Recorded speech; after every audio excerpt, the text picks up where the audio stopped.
Hello everyone and welcome to Medicated Housewife DIY where crafting and mental health come together. My name is Sarah. In today's DIY video we are making beautiful pine cone flowers for your spring home decor. Yes, we are using winter's leftovers, pine cones, to burst into spring with colorful flowers. And you're gonna love them, so stick around. And let's go make some stuff and jump right into this.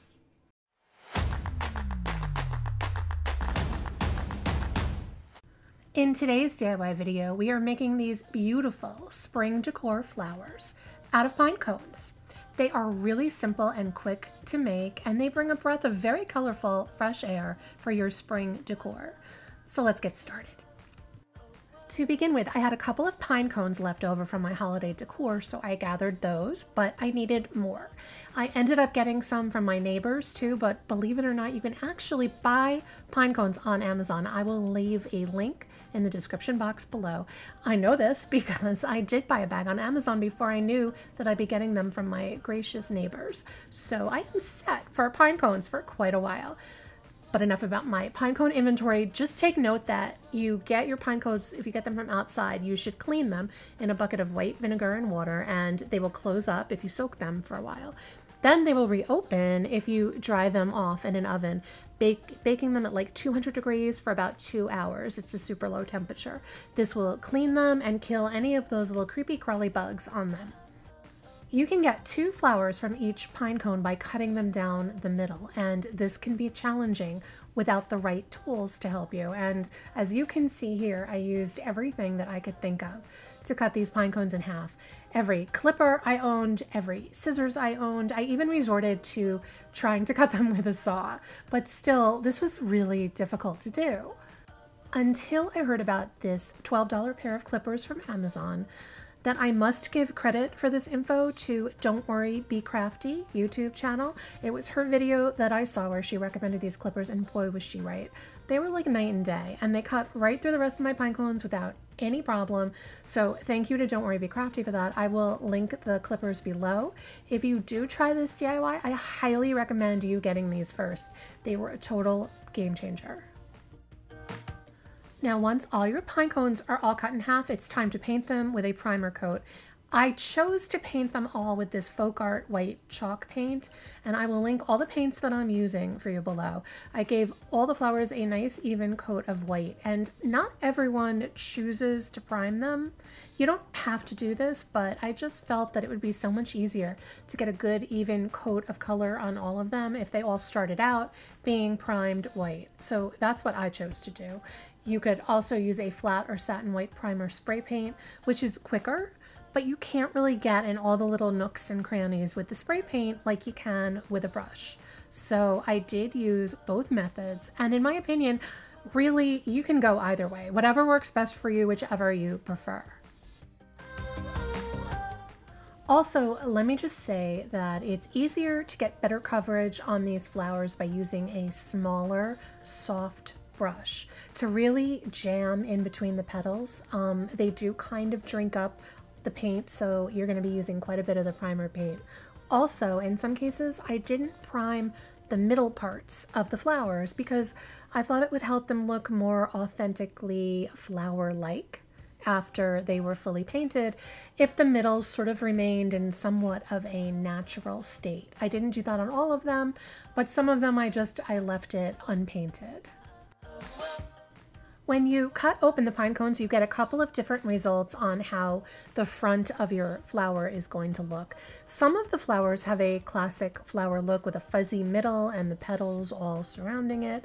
And some of the flowers will actually look a little bit more tightly petaled, like succulents more than flowers. And I really like that look too. You can also remove some of the inner petals pretty easily with your clippers or with tweezers until you get the desired look for your flower. That's one of the things I love so much about this project, is that you can thoroughly personalize these flowers in their appearance, in their size, in their colors. Anything is possible. There's literally no rules. Then comes the fun part, which is painting all the colors. I kind of went with color groupings here. I started with groups of green and I wanted lots of different shades and dimensions of shades on each flower. So I ended up using multiple colors, which again, I will link below everything that I used. I mixed the different greens with some white or some dark green to kind of make new shades on the fly as I went along. I didn't have a real plan for each flower. I just kind of went with whatever popped into my head at the time. And if this method will work for you, great. But if not, you could definitely plan and plot these colors out ahead of time. And either way, you can end up with some gorgeous, rich, and colorful results.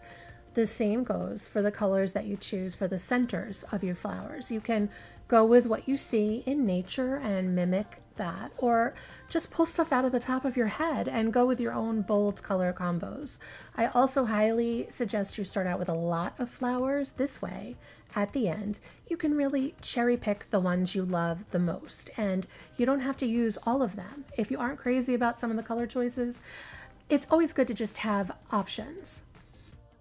I did the blue color group the same way. I took out some turquoise and gold because, in case you don't know, that is my absolute favorite color combination.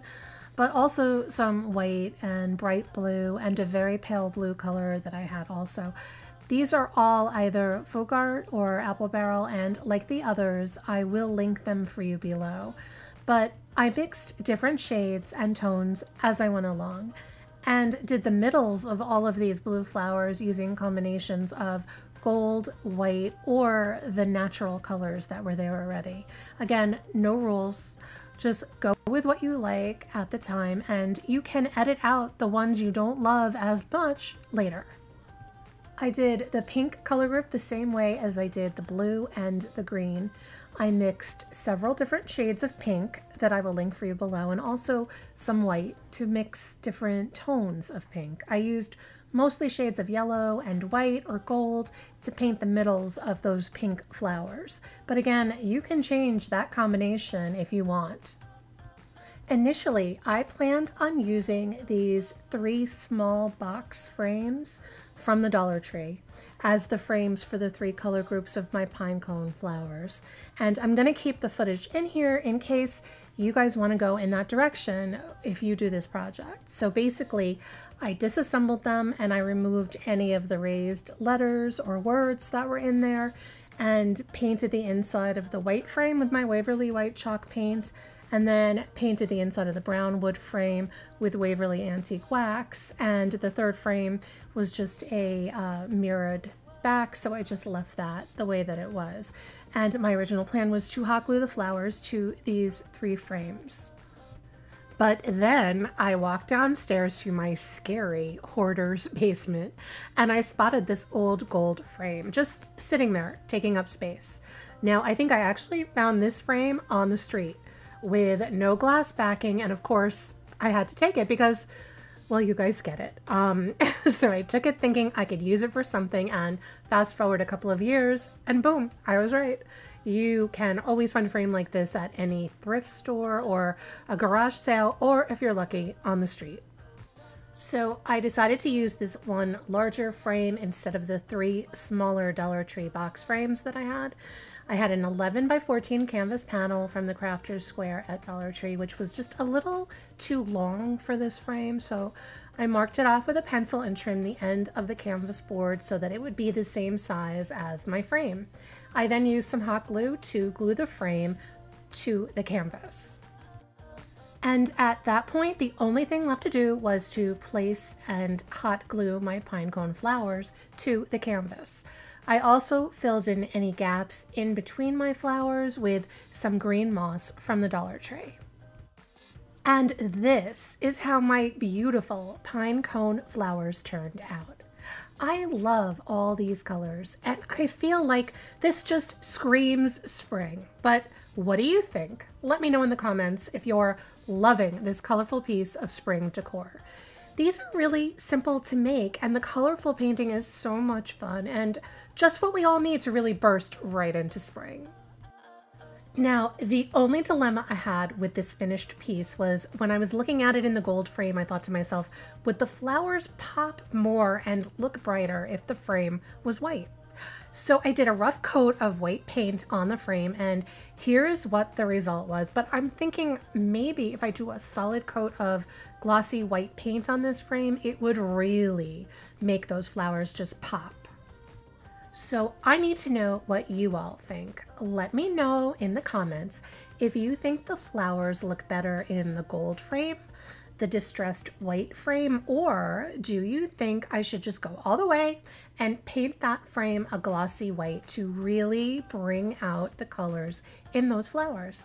I need your opinions. I hope you enjoyed this colorful spring decor Medicated Housewife DIY. And if you did, please consider hitting that like button and subscribing. It really helps out my channel.